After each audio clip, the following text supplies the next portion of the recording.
Subscribe channel Truth.id dan aktifkan lonceng notifikasi untuk mendapatkan informasi seputar live streaming dan video khotbah terbaru. Posisi tombol subscribe berada di kanan atas channel kami dan jangan lupa nyalakan loncengnya.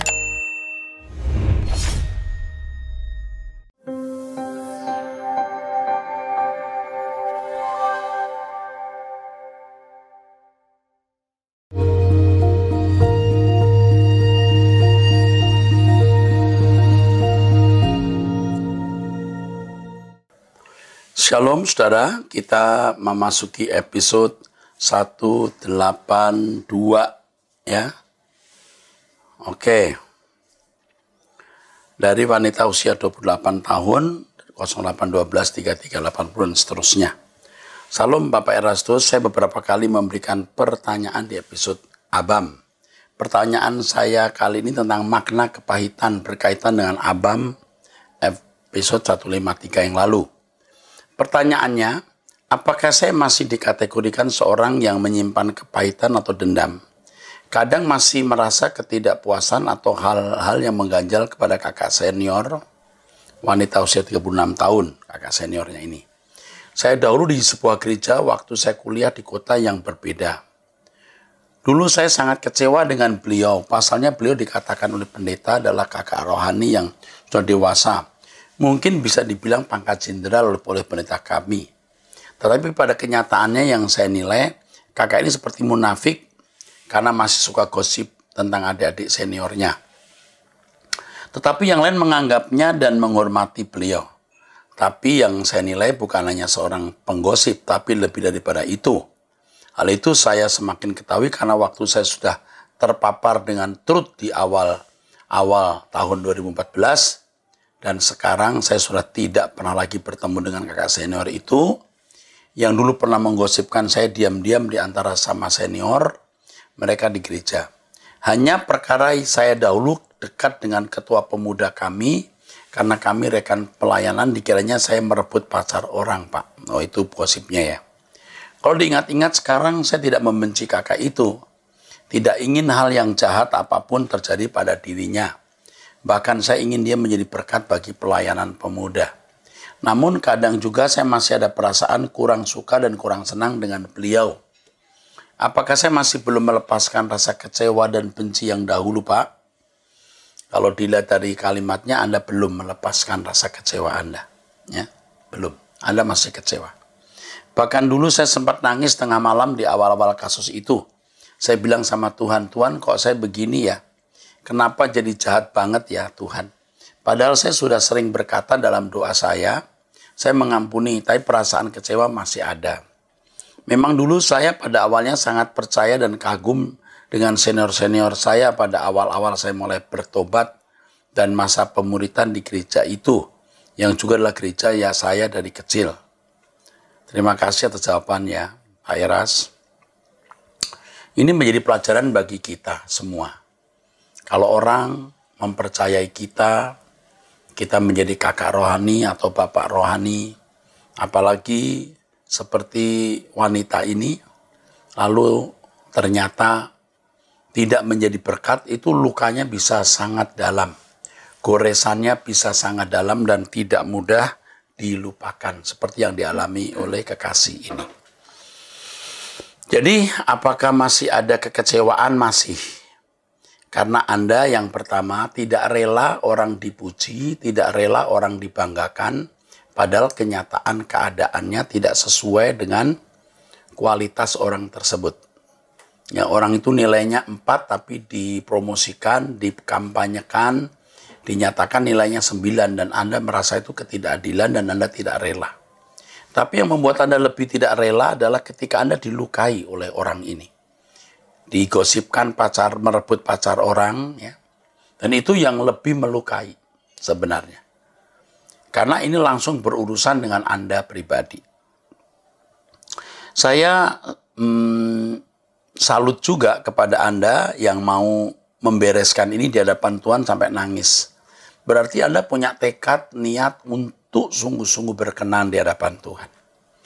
Nah, sekarang masalahnya ya, bagaimana kita bisa melupakan kesalahan orang itu? Nah, Saya berkhotbah mengenai pengampunan pada periode bulan Oktober, tiap Jumat jam 6:30, bahwa kesalahan orang terhadap kita itu tidak ada artinya dibanding kesalahan kita kepada Tuhan. Nah, saudara juga sudah tahu itu. Nah, tapi paling tidak saya mengingatkan bahwa Tuhan tidak bisa mengampuni kita, dan kita tidak bisa memiliki hubungan yang harmoni dengan Tuhan selama kita masih menyimpan kesalahan orang lain. Saya ingatkan bahwa memang mengampuni itu sakit, tapi tidak rugi. Ya, menyimpan kepahitan itu tidak ada untungnya sama sekali. Walaupun kepahitan Anda kepada wanita ini mungkin juga tidak besar, tinggal sisa sedikit, itu pun harus mesti dihilangkan. Nah, seiring dengan pendewasaan rohani, mendengar Truth ID, persekutuan dengan Tuhan, nanti akan lihat dengan sendirinya guratan itu lenyap. Tanpa kita bermaksud menghilangkan, hilang dengan sendirinya. Oleh sebab itu yang saya sarankan bertumbuh dewasa, lalu merasakan hadirat Tuhan dalam doa pribadi. Tentu saya mengalami ya kepahitan-kepahitan seperti itu. Tapi kalau sudah berdoa dan merasakan hadirat Tuhan, heran loh. Kita rasa sudah tidak perlu lagi bermaksud mengampuni, tapi sudah mengampuni dengan sendirinya. Saya percaya yang memberikan pertanyaan ini bisa mengobati, karena ini tidak parah sekali. Dan Anda punya niat untuk baik. Dan Anda anak Allah yang baik, yang punya masa depan bertumbuh menjadi sempurna. Ikuti Truth ID terus, lalu lupakanlah dia. Gak ada urusannya dengan Anda lagi, bukan? Lupakan saja. Ya. Nah, ada kelemahan karakter yang Anda miliki, yang Anda harus selesaikan, yaitu Anda orang yang juga tidak suka tersinggung. Ya. Anda tidak mau direndahkan. Anda tidak suka dilecehkan.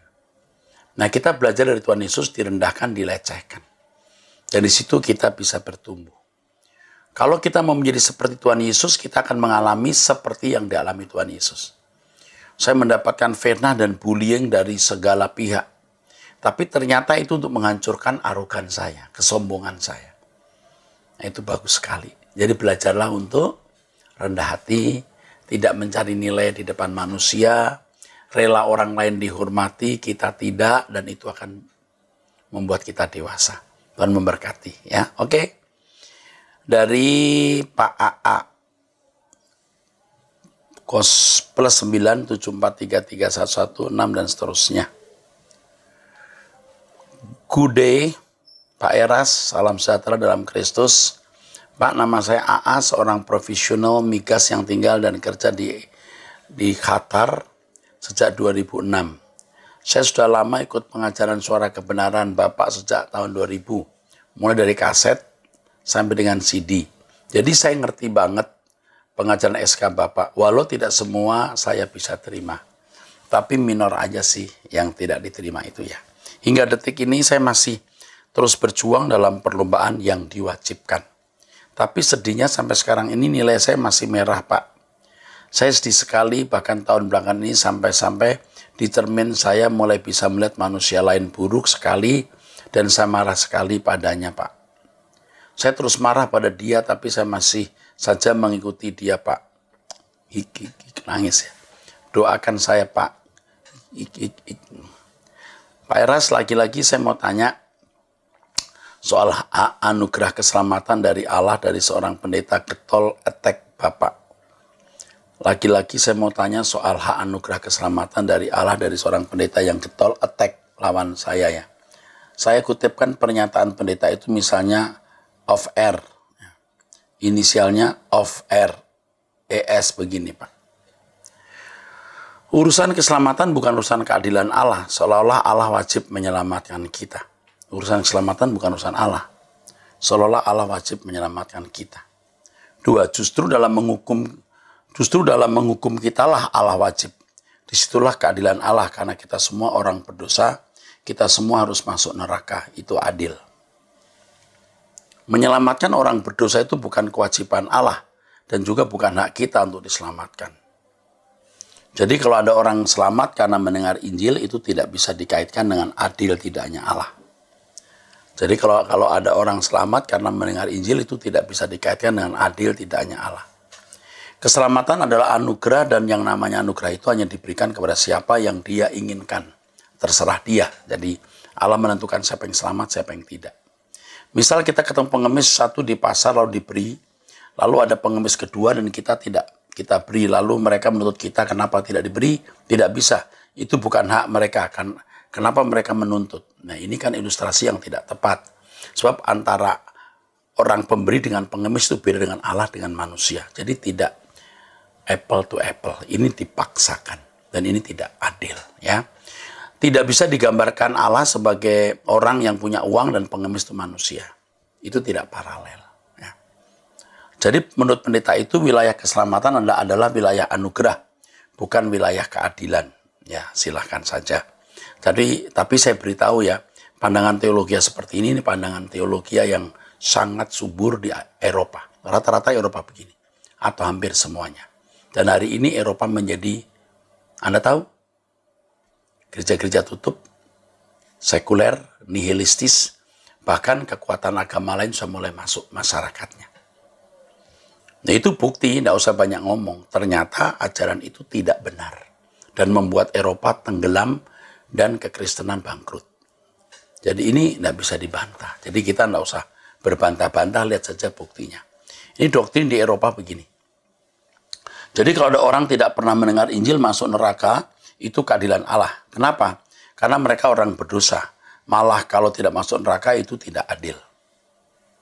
Nah, itu kan ya terserah orang memandang, ya.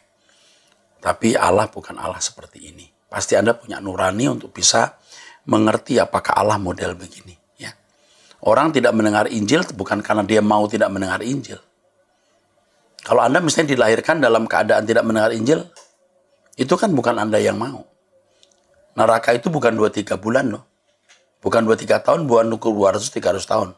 Selamanya terpisah dari Allah. Jadi Allah melahirkan orang untuk masuk kekekalan dalam penderitaan. Nurani kita yang mesti bicara. Itu salah. Orang-orang yang binasa adalah orang-orang yang mendapatkan keadilan Tuhan. Yang selamat adalah orang-orang yang mendapat anugerah Tuhan. Betul. Jadi ada keadilan Allah. Tetapi keadilan Allah juga adalah tidak bisa dipisahkan dari kasih-Nya untuk menyediakan keselamatan. Jangan hanya melihat satu aspek. Tapi juga lihat aspek yang lain, karena Allah itu multidimensional. Bukan hanya ada keadilan, tapi juga kasih dan usahanya untuk menyelamatkan orang. Orang-orang binasa adalah orang-orang yang mendapat keadilan Tuhan, betul. Tapi kenapa dia binasa? Pasti ada kejahatan. Kenapa dia berbuat jahat? Ya, tentu ada latar belakangnya. Sebaliknya, mengapa ada orang tidak berbuat jahat lalu masuk surga?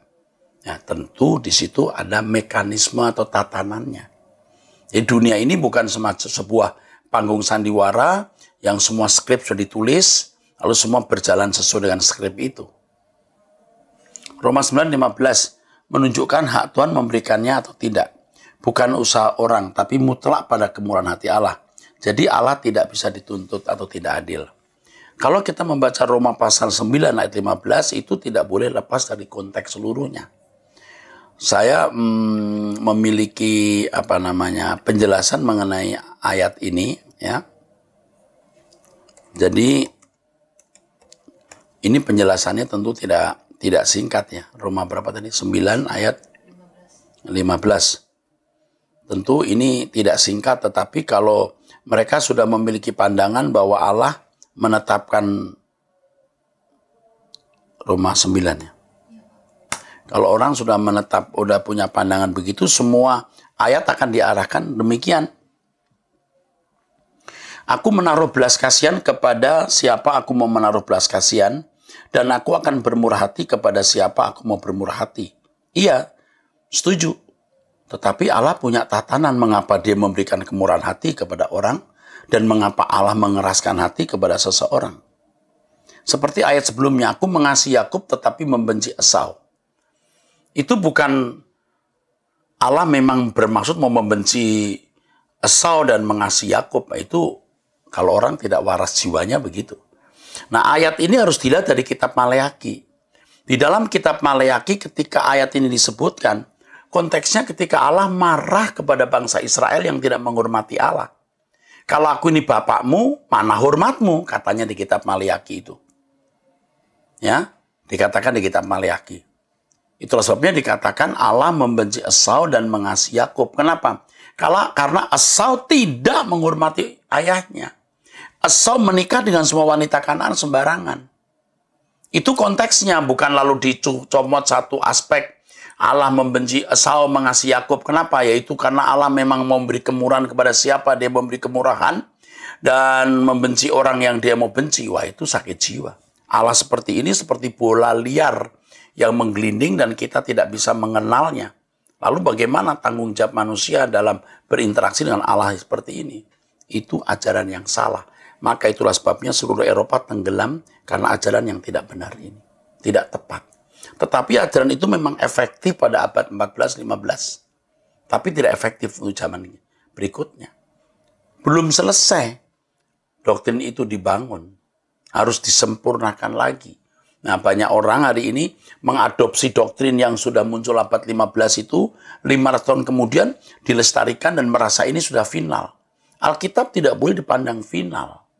Alkitab itu otoritas tertinggi, jangan mensakralkan doktrin. Bukan doktrin yang mendominasi, mensubordinasi Alkitab. Alkitab yang harus mendominasi doktrin. Doktrin dan teologi itu assumption, asumsi. Alkitab itu mutlak. Nah, orang-orang ini memang suka ya dengan mensakralkan doktrin dan menganggap di luar doktrin ini sesat.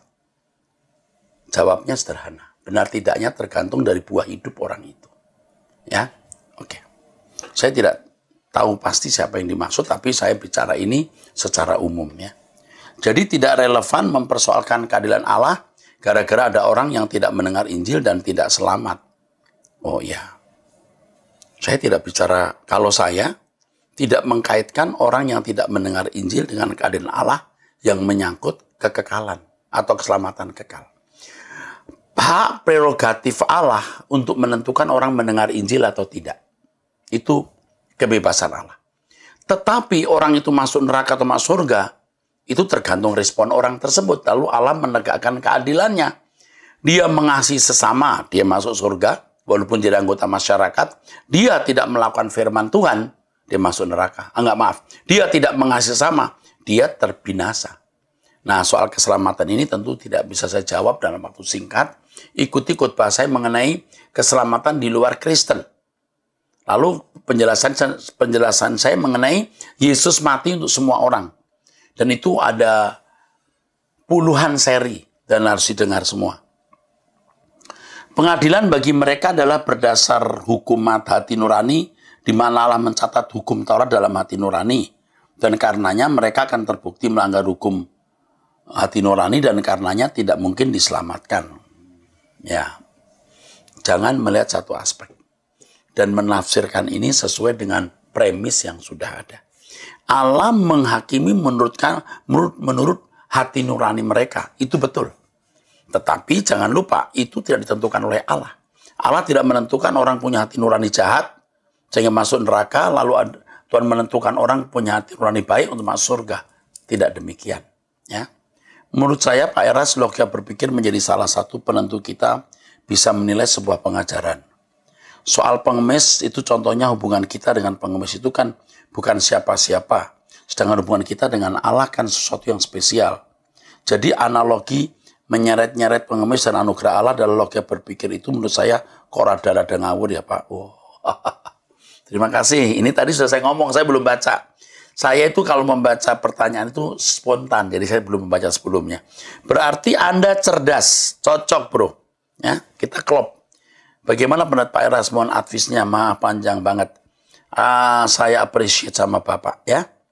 Saya appreciate sama Bapak, Pak AA. You are smart, sir. Smart ya, dan gentle dan humble, bagus. Ya. Pengemis itu tidak analog, tidak simetris dengan Allah dan manusia. Ini maksa.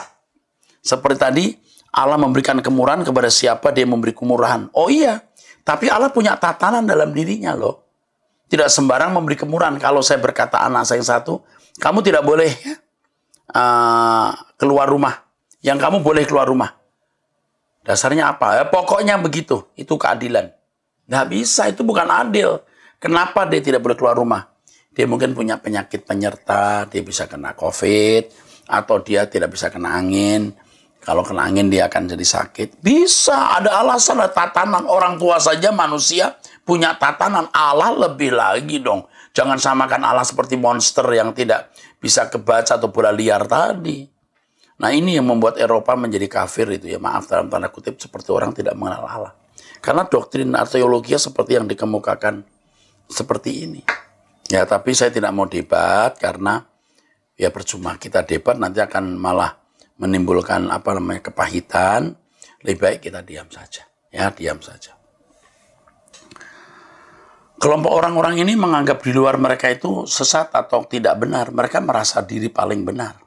Padahal Eropa yang berteologi seperti itu habis. Ya, gimana? Kita bukan mau menyakiti mereka. Kita mau memberitahu bahwa doktrin itu harus disempurnakan atau doktrin itu harus direvisi, doktrin itu harus dikoreksi. Tapi tidak mau, udah terlanjur punya gereja besar, pengikut banyak di seluruh dunia. Ya sudah. Ya.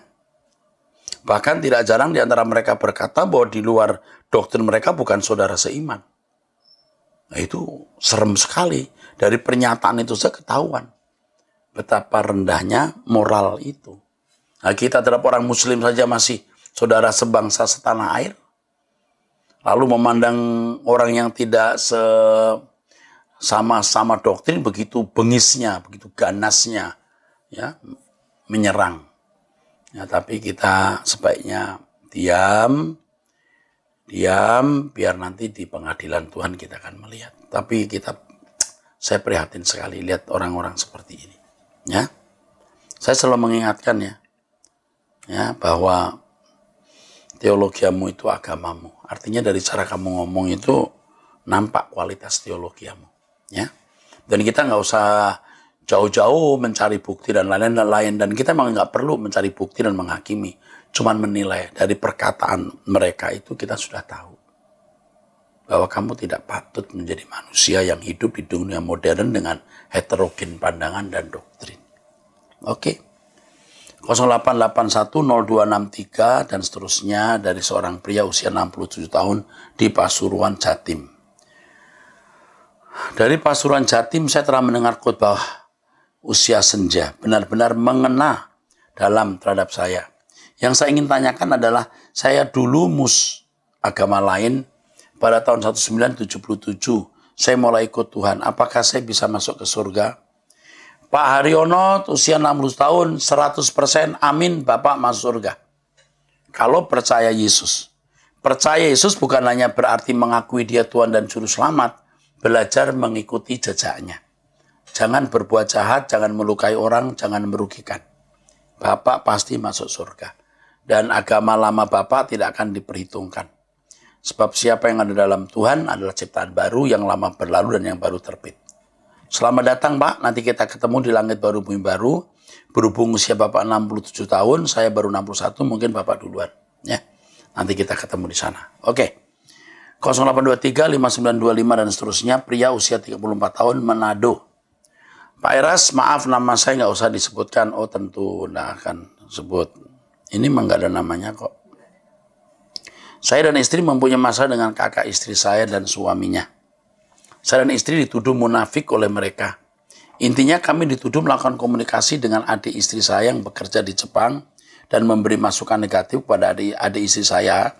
Itu sehingga adik ipar saya itu tidak lagi mengirim uang untuk membeli tanah kepada kakak ipar saya. Tapi setelah kami yang dengan rela mau bertemu dengan mereka dan bicara setelah menjelaskan bahwa kami juga tidak tahu kenapa uang itu tidak dikirim ke mereka lagi dan dikirim ke kami, karena adik ipar saya juga tidak menjelaskannya kepada kami. Jadi difitnah, adik yang di Jepang ya tadi, tidak mau beli tanah yang dianjurkan atau tanah di Manado itu kali dan tidak memberikan kiriman uang lagi dan dia tidak tahu apa sebabnya. Tapi kakak ipar dan suaminya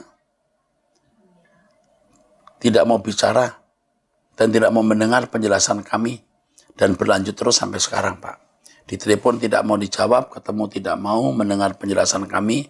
Tapi saya dan istri bermufakat bahwa kita bawa dalam doa dan biarkan Tuhan yang bekerja, karena kita juga sudah berusaha mencoba bicara baik-baik dengan mereka, tapi mereka masih penuh emosi dan rasa tidak dihargai karena uang dari adik ipar saya tidak dikirim ke mereka lagi. Sampai saat ini saya dan istri hanya bisa berdoa dan berserah saja. Tapi jika ada kesempatan kami masih coba bertemu mereka karena anak-anak kami sudah terbiasa. Jika kami ke tempat mereka bermain-main, bermain-main dengan anak-anak kakak ipar saya ini, ya, jadi mereka kadang-kadang masih ada hubungan lewat anak-anak itu. Mudah-mudahan mereka diberi jalan keluar agar bisa seperti dulu tanpa intrik seperti itu. Apalagi masalah uang yang adalah sumber kejahatan. Apakah sikap kami sudah benar, Pak? Makasih untuk kesempatan pertanyaan ini oleh Pak Eras bersama keluarga. Oke. Ya. Pak, ini bro ya, saya panggil masih muda nih. Sikapnya udah baik, udah tepat. Diam saja. Diam, tidak usah bermaksud menjelaskan lagi. Anda jangan bermaksud menjelaskan lagi, nanti kesannya Anda malah membela diri. Sudah dijelaskan, sudah berusaha memberitahu, setelah itu diam. Kalau boleh, Anda kasih tahu adik ipar yang di Jepang untuk telepon dia. Penyebab mengapa uang tidak dikirim.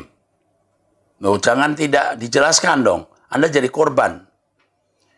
Minta adik yang di Jepang itu, adik ipar itu menjelaskan kepada kakak Anda dan suaminya ya. Kasih tahu apa penyebab uang itu dikirim ya. Harus satu ya. Satu, Anda sudah diam, bagus. Dua, minta adik ke sana untuk memberitahu kepada kakak iparmu mengapa uang tidak dikirim. Yang ketiga, jangan berusaha untuk menjelaskan atau mengklarifikasi. Sudah cukup. Yang keempat, bersikap baik. Seakan-akan nggak ada apa-apa. Ya, Anda punya saudara ini saya kira mendewakan uang. Demi uang kok bisa ribut sama keluarga. Seandainya Anda memang menjadi penyebab mengapa tanah tidak jadi dibeli, kenapa uang nggak dikirim. Seandainya kalau orang Kristen yang baik, dia tidak menganggap itu masalah. Nah, uang berapa miliar sih? Berapa triliun sih? Mungkin miliar, tapi belum triliun kan? Kok begitu kok bisa putus hubungan saudara? Harga hubungan saudara kan nggak bisa dinilai pakai uang. Nah, ini kan berarti miskin. Ini juga pelajaran untuk kita semua, para pecinta suara kebenaran. Jangan begitu. Jangan demi uang kita putus hubungan sama saudara. Ya, tolong ingat ini. Jangan demi uang putus hubungan dengan keluarga. Kalau masih ada orang tua, sedih orang tua ngelihatnya. Jadi hadiah buruk itu. Jadi Anda sekarang bersikap seperti tidak ada apa-apa. Ya, dengan tulus mengampuni dan puji Tuhan saya salut Anda mendoakan dia. Doakan dia, ya. Tunggu Tuhan beracara. Oke? Tuhan memberkati. Nah, sekali lagi ya untuk penanya tadi jangan berusaha untuk menjelaskannya. Tidak usah. Suruh adik ipar menjelaskan mengapa tidak jadi beli tanah dan tidak mengirim uang lagi. Oke. Saya teruskan. Ibu NN usia 55 tahun. Salam Pak Pendeta yang penuh dengan kuasa Tuhan. Maaf Pak, saya semenjak ngikutin Truth ID yang Bapak selenggarakan, saya baru mengerti firman Tuhan yang sebenarnya. Apalagi tentang perpuluhan. Selama ini saya ngikutin aturan di mana saya bergereja. Tapi saya mulai ngikutin Truth ID, saya melakukan apa yang Bapak katakan. Tapi saya kena teguran sama hamba Tuhan setempat. Saya terus diingatkan agar saya terus diingatkan atau terus ditanya, kenapa belum mengembalikan milik Tuhan? Seakan-akan saya atau kami punya hutang harus dibayar. Yang saya mau tanya Pak, apakah saya berdosa kalau menentang hamba Tuhan yang selalu menyuruh melakukan perpuluhan? Kalau yang saya tahu hamba Tuhan macam begini, hamba Tuhan yang nggak benar. Kalau hamba Tuhan yang benar, jemaat tidak bisa memberi perpuluhan, ya mungkin ada masalah keuangan, malah ditanya, malah dibantu. Bukan, kok nggak diberi, itu maksudnya kan? Karena kami risih Pak, suami juga di WA. Maka saya pribadi langsung berbicara dengan hamba Tuhan tadi. Saya akhirnya marah Karena kami dikatakan kalau memberi keluarga atau orang lain itu ajaran sesat. Yang sesat siapa? Tapi cuman begini ya, kalau Anda masih bergereja di gereja itu, jangan terus tidak memberi persembahan sama sekali. Kalau saudara masih ke gereja itu, ya untuk pembiayaan gedung, listrik, untuk kehidupan para hamba Tuhannya, Anda berilah. Tapi kalau sudah melihat kondisi hamba Tuhan tidak mengajarkan kebenaran, tidak membawa ke LB3, ya saya tidak bisa paksa. Anda bisa pindah gereja. Tapi kalau Anda di situ memang dibutuhkan sebagai pelayan Tuhan, jangan pindah. Tapi kalau hanya menjadi jemaat, ya tidak memiliki peran apa-apa, ya tidak usah di situ. Tetapi doa dulu, jangan mengambil keputusan sembarangan, ya. Saya ingatkan, kalau Anda masih bergereja di situ, Anda memberikan persembahan. Tapi kalau saya baca di sini Anda sudah mulai marah, nah ini masalahnya Anda juga mungkin sudah tidak harmoni lagi, Anda juga tidak nyaman di gereja itu. Karena kami dikatakan kalau memberi keluarga atau orang lain ajaran sesat. Loh, keluarga itu nomor 1 ya, salah itu. Yang kami mau tanyakan, apa kami berdosa menentang hamba Tuhan itu? Ya artinya ajarannya mungkin bisa ditentang, tapi manusianya jangan. Harus tetap lemah lembut menghadapi hamba Tuhan seperti ini. Ya coba dipahami, beliau ini punya kesulitan keuangan atau ada apa ya. Jangan hanya lihat satu aspek, tapi aspek yang lain dari pendeta itu. Mungkin dia butuh bantuan kita. Mungkin ya. Kalau tidak memberi perpuluhan, ya berilah persembahan. Untuk membantu dia mungkin ada kesulitan keuangan gereja itu atau keluarganya ya. Mohon pencerahannya Pak. Terima kasih Pak Ertus atas jawabannya. Tuhan pasti membawa Bapak dan keluarga EKLB 3. Kami juga rindu diperbarui cara kami beribadah. Padahal masih banyak yang saya mau ungkapkan kepada Bapak. Hal-hal yang tidak sesuai ajaran kasih. Tapi ya ini yang kami tanyakan. Ya. Sekali lagi, God bless you untuk Pak Erastus keluarga. Oke. Saya kira jawaban saya sudah jelas ya. Nanti selebihnya Roh Kudus pimpin saudara ya. Selebihnya Tuhan akan pimpin ibu ya. Sampai jumpa, Tuhan memberkati di episode yang akan datang.